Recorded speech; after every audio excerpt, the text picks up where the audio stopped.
ஞானானந்தமயம் தேவம் நிர்மலஸ்படிகாகிருதிம் ஆதாரம் சர்வ வித்யானாம் ஹயக்ரீவம் பாஸ்மகே. நேயர்கள் அனைவருக்கும் அஸ்ட்ரோ கேஎஸ் ஐயங்காரின் பணிவான நமஸ்காரங்கள்.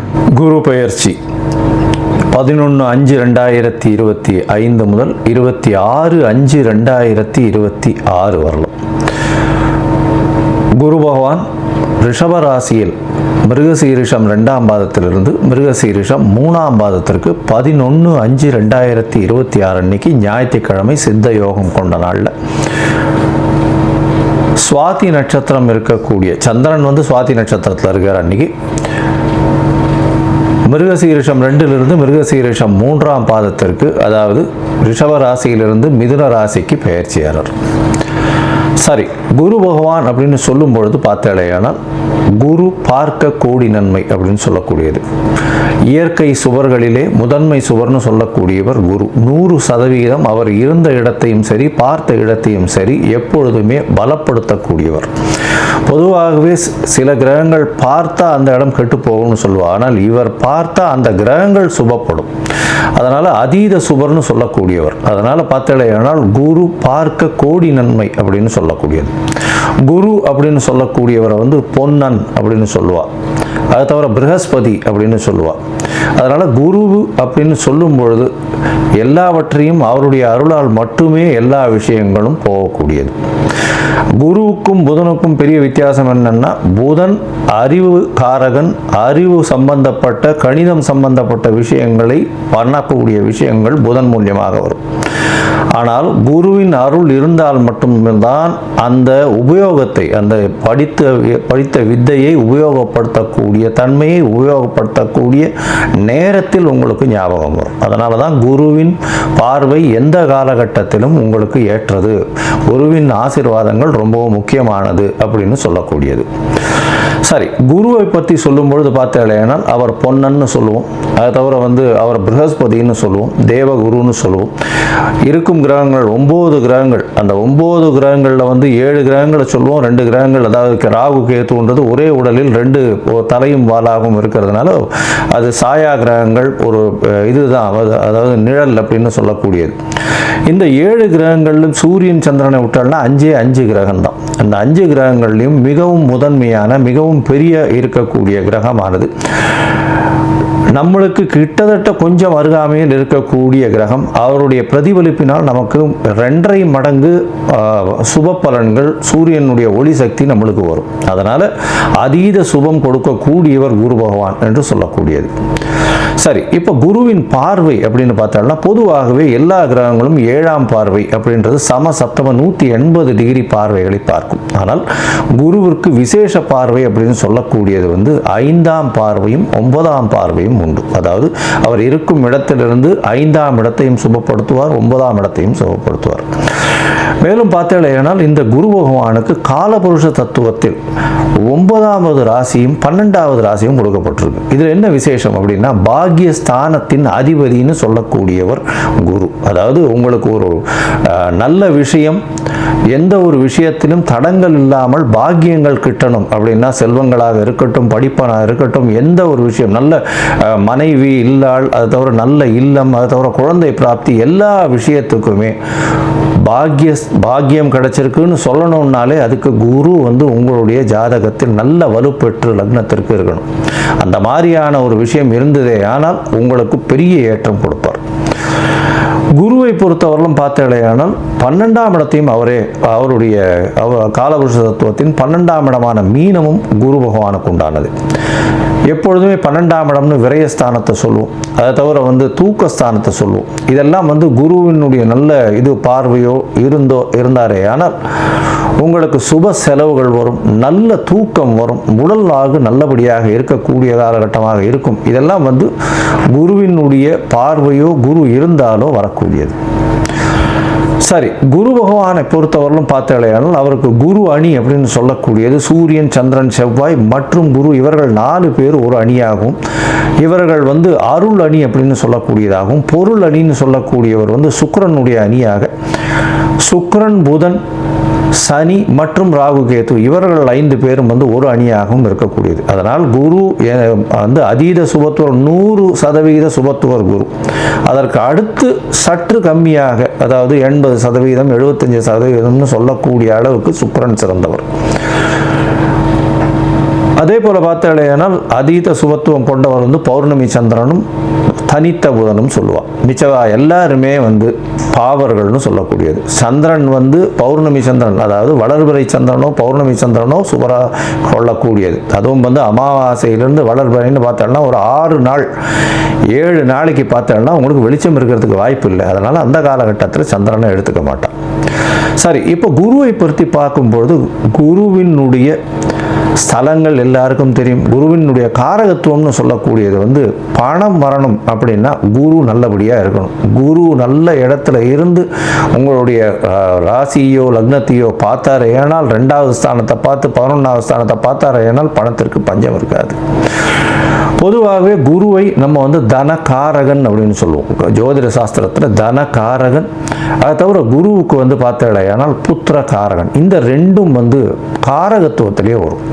அதனால் ஒரு ஜாதகத்தில் குருவினுடைய வலுத்தன்மை உங்களுக்கு அடுத்த சந்ததியினர் நல்லபடியாக இருக்கணும் அப்படின்னா குரு நல்ல வலுத்து இருந்து குருவினுடைய ஆசீர்வாதங்கள் நிச்சயமாக இருக்கணும். அதனால் காரகத்துவம்னு பார்க்கும்பொழுது புத்திர காரகத்தை சொல்லுவாள். 5ஆம் இடம், 5ஆம் இடத்தின் அதிபதி மற்றும் குரு, இவர்கள் 3 பேரும் வந்து ஒரு ஜாதகத்தில் நல்லபடியில் இருந்தால் அந்த ஜாதகனுக்கு அதாவது புத்திர பிராப்தி இருக்கும், சந்தானம் விருத்தி அடையக்கூடிய வாய்ப்புகள் நிச்சயமாக உண்டு அப்படின்றது தான் ஜோதிட சாஸ்திரம் சொல்றது. அதே மாதிரி தன காரகன்னு சொல்லக்கூடியவரும் குரு. அதனால இந்த 2த்துக்குமே காரகத்துவம் வருது. அதனால மிச்சப்படி நல்ல விஷயங்கள் நிறைய பண்ணாலும் இந்த 2 விஷயத்தில் ரொம்பவும் முக்கியமாக இருப்பார். இதை தவிர பார்த்தாலேயானால் குருவுக்கு உண்டான மரம்னு சொல்லக்கூடியது அரச மரம். அரச மரத்தை குருவுக்கு உண்டான மரம். ஏன்னா அரச மரத்தில் பார்த்தாலும் ஒரு பகுதி வந்து விஷ்ணுவும் ஒரு பகுதி வந்து சிவனாகவும் சொல்கிறா, வேறு பகுதி வந்து பிரம்மாவாகவும் சொல்கிறா. அதனால் அரச மரத்தின் முழுவுமே மும்மூர்த்திகள் இருக்கிறதாகவும் அது குருவினுடைய ஆளுமையில் இருக்கிறதாகவும் சொல்லக்கூடியது. எல்லோருக்குமே சுபராக இருக்கக்கூடிய ஒரு குரு. அதுதான் ரொம்ப பெரிய விசேஷம். யாருக்குமே தீங்கு செய்ய மாட்டார். ஒரு நல்லது பண்ணுவார், இல்லைன்னா பண்ணாமல் இருப்பார். தீங்குன்றது பண்ண மாட்டார். மேலும் பார்த்தீங்களேனால் குருவுக்கு உண்டான மலர்ன்றது சொல்லக்கூடியது முல்லை மலரை சொல்கிறார். அதை தவிர குருவுக்கு உண்டானது சந்தன மரத்தை சொல்லுவான். இது தவிர பார்த்தீங்களேனால் இந்த சந்தன மரம் தானம் கொடுக்குறது, அதாவது கொண்ட கடலை, மஞ்சள் நிறம், இந்த மாதிரியான விஷயங்கள் குருவுக்கு சொல்கிறான். இது எதுக்கு சொல்கிறேன் அப்படின்னா ஒருவருக்கு குரு அந்த அளவுக்கு சரியில்லை, இந்த குரு பெயர்ச்சி கொஞ்சம் பிரச்சனைகள் இருக்குது, அதனால் அவளுக்கு வந்து பிரச்சனைகள் வந்து அதிகமாக போகக்கூடிய வாய்ப்பு இருக்குது. அதாவது தனம் வருமானத்திலும் சரி, அதை தவிர வந்து அவளுக்கு உண்டான புத்திர பாக்கியங்களும் சரி, இல்லை புத்திரர்களால் பிரச்சனைகளாக இருந்தாலும் சரி, இல்லை கடன் ஏறக்கூடிய வாய்ப்புகளாக இருந்தாலும் சரி, கடல் கழுத்தை நெருக்கக்கூடிய வாய்ப்புகளாகவும் சரி, இந்த மாதிரியான எளிய பரிகாரங்களை செய்கிறது ரொம்பவும் நல்லது. அதாவது என்ன அப்படின்னா முதல்ல வந்து குரு காயத்ரின்னு சொல்லக்கூடிய ஓம் ரிஷபத்வஜாய வித்மகே கிருணிஹஸ்தாய தீமகி தன்னோ குரு பிரச்சோதயாத்து அப்படின்ற இந்த குரு காயத்ரி மந்திரத்தை ஒரு நாளைக்கு 3 தரமாவது இந்த குரு அடுத்த பெயர்ச்சி ஆறவர்களும் சொல்கிறது ரொம்பவும் நல்லது. அது தவிர குரு பகவானுக்கு உண்டான எளிய பரிகாரம்னு சொல்லக்கூடியது இந்த கொண்டக்கடலை வெள்ளை கலர் கொண்டக்கடலையை வந்து சுண்டல் பண்ணி இது பண்ணுறது. அது தவிர முல்லைப்பூ சாத்துறது குரு பகவானுக்கு, இல்லை தட்சிணாமூர்த்திக்கு. அது தவிர வந்து மஞ்சள் கலர் வஸ்திரம் தானமாக கொடுக்கறது. படிக்கக்கூடிய இடங்கள் அதில் வந்து அதாவது பாடசாலைகள் இதுக்கெல்லாம் வந்து படிக்கிறதுக்குன்னு உங்களால் முடிஞ்ச விஷயத்தை தானமாக கொடுக்கறது. நெய் போட்ட ஸ்வீட்டு அது வந்து வாங்கி தானமாக கொடுக்கறது. அதாவது கோவிலில் வந்து நெய் போட்ட ஸ்வீட், அதாவது சக்கரை பொங்கல்னு வச்சுக்கலாம். அந்த மாதிரியான விஷயங்கள் கொடுக்கறதன் மூலியமாக குருவுக்கு உண்டான பிரீத்தி. சரி, இது எப்போ பண்ணலாம்? குருவுக்கு உண்டான பிரீத்தின்னு சொல்லக்கூடியது எப்போவுமே குருவின் நாளான அதாவது வியாழக்கிழமை அன்னைக்கு பண்ணணும். அதை தவிர பார்த்தாலேயானால் இந்த காயத்ரி மந்திரத்தை எப்போ சொல்லணும்? வியாழக்கிழமை கார்த்தால முதல் மணி நேரம், அதாவது ஹோரைன்னு சொல்லுவோம். அதாவது சூரியன் உதித்த முதல் மணி நேரத்தை ஹோரை அப்படின்னு சொல்லக்கூடியது. இந்த ஹோரையில் முதல் மணி நேர ஹோரை, அதாவது உங்களோட ஊரில் சூரிய உதயம் வந்து 7 மணி இருக்கலாம், இல்லை 6 மணி இருக்கலாம், இல்லை 5 மணி இருக்கலாம்.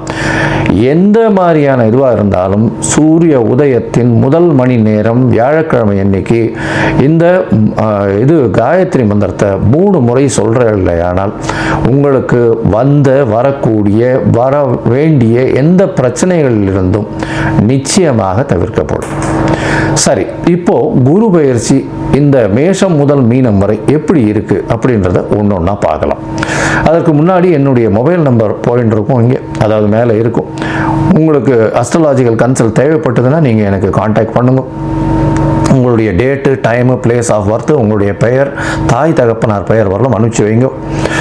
நான் உங்களுடைய ஜாதகத்தை போட்டு சந்தி இருக்கான்னு பார்க்குறேன். சந்தின்றது பார்த்தாலேயானால் மிருகசீரிஷம் 2ஆம் பாதம் நினச்சின்னு இருப்பா, 3ஆம் பாதத்தில் இருக்கும், ராசியே மாறிடும். இது நட்சத்திர சந்தி, நட்சத்திர பாத சந்தின்னு சொல்லுவோம். அதே மாதிரி லக்னத்தையும் பார்த்தாலும் அதே மாதிரி லக்னத்தில் பார்த்தாலேயானால் விசாக நட்சத்திரம் நினச்சின்னு இருப்பா, விசாக நட்சத்திரம் துலா ராசி நினச்சின்னு இருப்பா, விசாக நட்சத்திரம் விருச்சிக ராசியில் இருப்பா. அதனால் சந்தி முதல்ல பார்க்கணும். அதே மாதிரி நட்சத்திரங்கள் எந்த நட்சத்திர பாதத்தில் நிற்கிறா அப்படின்றத முதல்ல தெரிஞ்சுட்டு உங்களுக்கு நடக்கக்கூடிய தசாபுக்தி, அந்தரம், சூக்ஷ்மம் இதெல்லாம் எப்படி இருக்குன்றதையும் பார்த்துட்டு இப்போ நடக்கக்கூடிய மாறுதல்கள் என்ன ஒரு மாற்றத்தை ஏற்படுத்த போகிறதுன்றதையும் பார்த்து உங்களுக்கு உண்டான பலன்களை நான் சொல்கிறேன். அதற்கு உண்டான கட்டணத்தையும் போடுறேன். அதை அனுப்புங்க. அனுப்பிச்சதுக்கப்புறம் உங்களுக்கு அப்பாயின்மெண்ட் தரேன். இப்போ மேஷம் முதல் மீனம் வரை குரு பெயர்ச்சி 2025 11/5/2025 முதல் 26/5/2026 வரை பார்க்கலாம். மீனம், புரட்டாதி, உத்திரட்டாதி, ரேவதி இந்த நட்சத்திரத்தில் இருக்கிறவங்க, இந்த மீனராசி ஏற்கனவே 7.5 சனி போயிட்டுருக்கு. உங்களுக்கு இப்போ விரய சனி, 12ஆம் இடத்துல சனி பகவான் ராகுவோடு இருக்கார். ஏற்கனவே மிகப்பெரிய மாற்றங்கள் எல்லாமே நடந்துகிட்ருக்கு. தேவையற்ற செலவுகள் கொஞ்சம் அதிகமாக போயிட்டுருக்கு. எதுக்கெல்லாம் அதாவது செலவை பண்ணிவிட்டு அதுக்கப்புறம் யோசிப்பீங்க, ஐயோ இதுக்கு போய் செலவு பண்ணிட்டோமே அப்படின்ற மாதிரி ஆயிடும். இந்த காலகட்டத்தில் பார்த்தாலேனால் உங்களுக்கு எல்லா விதமான அதாவது லாஸ்ன்னு சொல்லக்கூடிய வியாபாரத்தில் பின்னடைவு இருந்திருக்கக்கூடிய வாய்ப்புகள் நிச்சயமாக உண்டு. இப்போ பார்த்தோம்னா உங்களுடைய ராசிக்கு 4ஆம் இடத்துல குரு வரர், அதாவது 4ஆம் இடத்துல ராசிநாதனே 4ஆம் இடத்துல போயிருக்கார். இது ஒரு பெரிய ஏற்றத்தை கொடுக்காது. இருக்கிற இடம் அந்த அளவு ஏற்றத்தை கொடுக்காது. இருந்தாலும் அந்த இடத்திற்கு உண்டான அதாவது தாயினுடைய உடல்நிலையில் நல்ல ஒரு ஏற்றம் கொடுக்கும். புதிய வீடு மனை வாங்கக்கூடிய பாக்கியத்தை கொடுக்கும். அது தவிர படிக்கக்கூடிய மாணவ மாணவியர்களுக்கு ஒரு நல்ல ஒரு ஏற்றத்தை கொடுக்கக்கூடிய காலகட்டமாக இருக்கும். இதனால் பார்த்தாலேயானால் உங்களுடைய ராசிக்கு 4ஆம் இடத்துல இருக்கிறது அவ்வளோ பெரிய ஏற்றம் இல்லை. அப்படின்றதுனால குரு பார்வைகள் ஒரு மிகவும் ஏற்றத்தை கொடுக்கக்கூடிய காலகட்டம். குரு பார்வை எங்கெங்கே படுறது அப்படின்னா உங்களுடைய ராசிக்கு 8ஆம் இடத்துல படுறது, ராசிக்கு 10ஆம் இடத்துலையும், ராசிக்கு 12ஆம் இடத்துலையும் படுறது. இதன் மூலியமாக பார்த்தாலேயானால் மிகப்பெரிய மாற்றங்கள் உங்களுடைய வாழ்வில் வருது. 8ஆம் இடத்தில் குரு பார்க்கும் பொழுது வெளிநாடு போகக்கூடிய பாக்கியம். இவ்வளவு நாளாக பார்த்தாலும் 8ஆம் இடத்தையும் 12ஆம் இடத்தையும் பார்க்கறதுனால கண்டிப்பாக வெளிநாடு போகக்கூடிய பாக்கியங்கள், இவ்வளவு நாள் பண்ண முயற்சியில் இப்போ வெளிநாடு நிச்சயமாக போகக்கூடிய வாய்ப்பு. மறைந்திருக்கக்கூடிய இடத்திலிருந்து செல்வங்கள் வரக்கூடிய வாய்ப்புகள் உங்களுக்கு நிச்சயமாக வரும். மறைந்த இடத்திலிருந்து வரக்கூடிய செல்வம் அப்படின்னு சொன்னால் இன்சூரன்ஸு, ரேஸு, லாட்ரி, அதாவது அன்அக்கௌண்டட் ஏரியாஸ்லேருந்து உங்களுக்கு திடீர் பண வரவுகள் வரக்கூடிய வாய்ப்புகள் நிச்சயமாக உண்டு. இதை தவிர பார்த்தாலேயானால் உங்களுடைய ராசிக்கு தொழிலில் ஒரு பெரிய ஏற்றம் இருக்கும். மாற்றங்கள், தொழிலில் புதிய மாற்றங்களை, யுக்திகளை கடைபிடிச்சு அதன் மூலியமாக வெற்றியை நிச்சயமாக தட்டி பறிக்கக்கூடிய வாய்ப்புகள் உண்டு. அதாவது அடுத்தவங்க கிட்டேருந்து இருக்கக்கூடிய வெற்றியை உங்கள் கைக்கு அதை பாசிட்டிவாக எடுத்துகிட்டு வரக்கூடிய வாய்ப்புகள் நிச்சயமாக உண்டு. உங்களுடைய ராசிக்கு பார்த்தோம்னா தொழிலில் ஒரு பெரிய புதிய மாறுதலை புகுத்தக்கூடிய பாக்கியம் உண்டு. அது தவிர வெளிநாடு போய் வரக்கூடிய வாய்ப்புகள், அதாவது 12ஆம் இடத்துல சனி ராகு இருக்கிறதுனால ஏற்கனவே வேலையில் சிறு சிறு பின்னடைவு இருந்துகிட்டே இருக்கும். வேலையை மாற்றலாமா, என்ன பண்ணலாம், ரொம்ப மனக்குழப்பத்தில் இருப்பீங்க. இப்போ 11/5/2025 2026 வரலும் பார்த்தோம்னா நிச்சயமாக உங்களுக்கு ஒரு மாற்றங்கள் இருந்தே தீரும். வேலையில் மாற்றங்கள் இருக்கும். வேலை மாற்றத்தின் மூலியமாக ஏற்றங்கள் இருக்கும். அதன் மூலியமாக புதிய பதவி, புகழ், அந்தஸ்து, கௌரவம் வரும். உங்களுக்கு பார்த்தீங்களேனால் இங்கே இந்த உள்ளூரில் வேலை செஞ்சுட்டு இருக்கவங்களுக்கு வெளியூர், வெளிநாடு, வெளி மாநிலம் வேலை செய்யக்கூடிய வாய்ப்புகள் நிச்சயமாக வர வரக்கூடும். இந்த காலகட்டத்தில் பார்த்தீங்கன்னா உங்களுடைய உடல்நிலையில் சற்று கவனமாக இருக்கிறது ரொம்ப நல்லது. ஏன்னா 7 சனி போயின்னு இருக்கு. உங்களை ராசியிலையும் குரு பகவானுடைய பார்வையும் இல்லை, நல்ல சுபர்கள் ரொம்ப இதுவாகவும் பார்க்கல. 6ஆம் இடத்துல வேற கேத்து இருக்கார். 6ஆம் இடத்துல கேத்து இருக்கிறதால சிறு சிறு தொல்லைகள் உடல்நலத்தில் மீன ராசிக்காரர்களுக்கு வரக்கூடிய வாய்ப்புகள் நிச்சயமாக இருக்கும். சரி, மொத்தத்தில் பார்க்கும்பொழுது இந்த மீன ராசிக்காரர்களுக்கு நல்ல ஒரு, அதாவது 4ஆம் இடத்தில் இருக்கக்கூடிய குரு தாயின் உடல்நிலையில் நல்ல ஒரு ஏற்றத்தை கொடுப்பார். படிக்கக்கூடிய மாணவர்களுக்கு நல்ல ஒரு மாற்றத்தை கொடுக்கக்கூடிய காலகட்டம். அதாவது இவ்வளவு நாளாக மறதி அதிகமாக இருந்தது, இப்போ ஒரு நல்ல ஏற்றம் இருக்கும். போட்டித் தேர்வு எல்லாவற்றிலும் வெற்றி பெறக்கூடிய வாய்ப்புகளை நிச்சயமாக கொடுப்பார். இருந்தாலும் புதிய கடன் அமையக்கூடிய வாய்ப்பு, வீடு மனை வாங்கக்கூடிய வாய்ப்புகள் நிச்சயமாக வரும். அது தவிர பார்த்தீங்கன்னா வெளிநாடு வெளியூர் போகக்கூடிய வாய்ப்புகள் இந்த காலகட்டத்தில் இருக்கக்கூடிய பாக்கியம் உண்டு. அது தவிர மறைந்து இருக்க வேண்டிய கட்டாயம் வரும். மறைந்து இருக்க வேண்டிய கட்டாயம்னா இங்கிருந்து வெளிநாடு போய் தனியாக ஒரு ஷார்ட் ட்ரிப் போயிட்டு வரக்கூடிய வாய்ப்புகள் உண்டு. வேலையில் மாற்றம் ஏற்றம் இருக்கக்கூடிய காலகட்டம். ப்ரமோஷன்ஸ் வரக்கூடிய வாய்ப்புகள் நிச்சயமாக உண்டு. இன்சூரன்ஸ் இந்த மாதிரியான விஷயங்கள் உங்கள் கைக்கு வரக்கூடிய வாய்ப்பு, இன்சூரன்ஸ் செக்டர். அது தவிர மறைந்த இடத்திலிருந்து பணம் பொருள் வரக்கூடிய வாய்ப்புகள் நிச்சயமாக உண்டு. உங்களுடைய தொழிலில் மிகப்பெரிய அபிவிருத்தி மாற்றத்தை ஏற்படுத்தக்கூடிய காலகட்டம். வெளிநாடு போயிட்டு வரக்கூடிய, வெளிநாடு வெளியூர் வெளிமாநிலம் சென்று வரக்கூடிய வாய்ப்புகள் நிச்சயமாக இருக்கும். புதிய வேலை கிடைக்கக்கூடிய காலகட்டமாக இந்த காலகட்டம் அமைய போகிறது.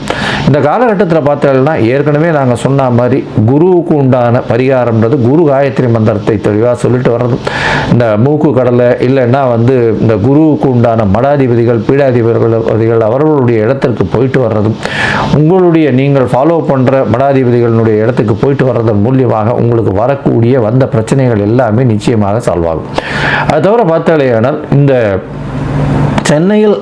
சென்னையிலேருந்து அரக்கோணம் போகிற வழியில் தக்கோலம்னு ஒரு இடம் இருக்குது. அங்கே தட்சிணாமூர்த்தியை போய், அது குரு பகவானுக்கு உண்டான ஸ்தலம்னு சொல்கிறோம். அந்த ஸ்தலத்தில் போய் குரு பகவானுக்கு உண்டான பரிகாரத்தை செஞ்சுட்டு வர்றதன் மூலியமாகும் உங்களுடைய வாழ்வில் மிகப்பெரிய ஏற்றமும் மாற்றமும் நிச்சயமாக வரும். இந்த காலகட்டத்தில் பார்த்தேன்னா நீங்கள் கொஞ்சம் டெசிஷன்ஸ் எதுவுமே ஜாகிரதையாக எடுக்கிறது நல்லது. வேலையில் மாற்றங்கள் வரும், நிச்சயமாக ஏற்றங்கள் வரும். ப்ரமோஷன் வரக்கூடிய பாக்கியம் நிச்சயமாக இருக்கும். வெளியூர் வெளிமாநிலம் போக வேண்டிய கட்டாயம் வரும். இருக்கும் இடத்தை விட்டு பெயர்ந்து செல்லக்கூடிய வாய்ப்புகள் வரும். தனியாக வெளியில் போக வேண்டிய கட்டாயம் வரக்கூடிய காலகட்டமாக அமையும். ஏன்னா 7 சனி வேற இருக்கிறதுனால, அதனால் தேவையில்லாமல் செலவுகள் இப்போ செலவுகள்லாம் கொஞ்சம் கண்ட்ரோலுக்கு வந்துடும். ஏன்னா குருவின் பார்வை 12ஆம் இடத்துல இருக்கிறதுனால செலவுகளும் சுபமாக இருக்கக்கூடிய வாய்ப்புகள் நிச்சயமாக வரும். மொத்தத்தில் பார்த்தாலேயானால் இந்த மீனராசிக்காரர்களுக்கு 75 விழுக்காடுகள் இந்த குரு பயிற்சியின் மூலியமாக ஒரு மாற்றமும் ஏற்றமும் இருக்கும்.